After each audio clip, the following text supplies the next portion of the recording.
ये कहानी एक पेंटर की है जो बहुत ही अच्छी पेंटिंग बनाता था।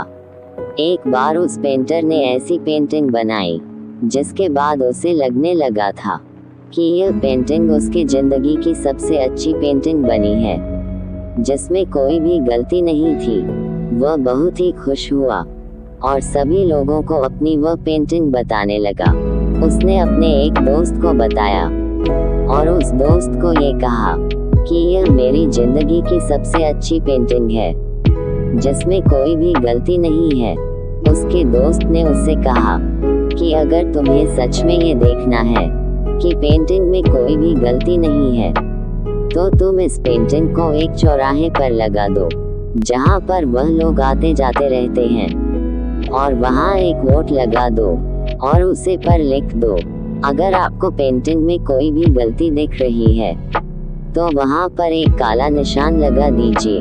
उसने वैसा ही किया, अपनी पेंटिंग को एक चौराहे पर लगा दिया और वहाँ पर एक काला ब्रश रखकर वहाँ से चला गया। जब वह पेंटर शाम को वापस आया तो उसने देखा कि उसकी पेंटिंग में इतने सारे निशान थे कि पेंटिंग पूरी काली हो गई थी।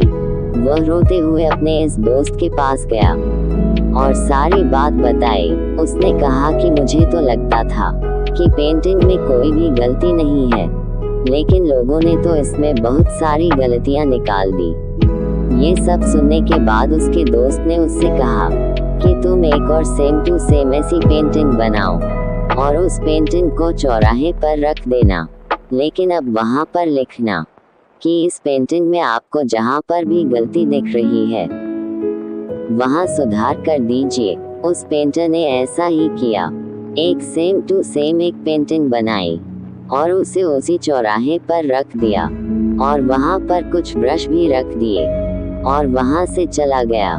जब शाम हुई और वह पेंटर वापस आया तो उसने देखा कि उस पेंटिंग में कुछ भी बदला हुआ नहीं था। वह पेंटिंग जैसी की वैसी थी, उसमें कुछ भी सुधार या बदलाव नहीं था।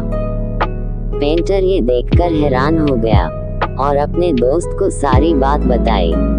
उसके दोस्त ने उससे कहा कि दोस्त, इस दुनिया में गलतियां निकालने वाले बहुत मिलते हैं जो एक सेकंड में अच्छी भली चीज में गलती निकाल देते हैं, लेकिन अगर उनसे कहा जाए कि गलती तो निकाल दिया आपने, अब इसमें सुधार भी कर दीजिए, तो कोई नहीं करता, कोई भी सामने नहीं आता। इसलिए हमें लोगों की बातों पर ध्यान नहीं देना चाहिए।